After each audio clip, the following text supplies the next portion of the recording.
Happy Asmara dihina lebih jelek dari Bella Bonita malah banjir pujian. Happy Asmara tidak lepas dari sorotan hingga dibandingkan dengan Bella Bonita, istri Denny Caknan.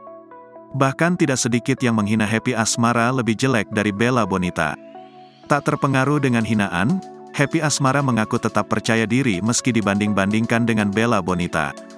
Banyak juga yang memuji Happy Asmara cantik.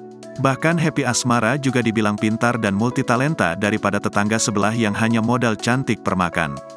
Tapi Happy Asmara mengaku hanya pasrah setelah disebut lebih jelek dari Bella Bonita. Setelah ditinggal nikah dengan Denny Caknan, Happy Asmara memang seringkali dibandingkan dengan Bella Bonita. Perbandingan ini pun ternyata sampai ke urusan kecantikan fisik.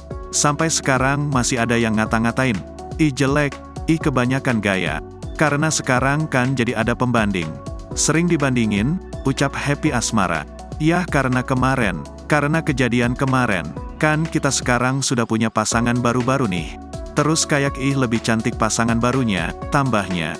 Kendati begitu, Happy Asmara tidak berkecil hati. Sebaliknya, dia justru pasrah dengan hinaan dari netizen tersebut. Tapi nggak apa-apa aku pede aja, tutur Happy Asmara. Curhatannya itu pun kemudian menjadi sorotan netizen. Tak sedikit warganet yang lantas membela mantan kekasih Denny Caknan tersebut.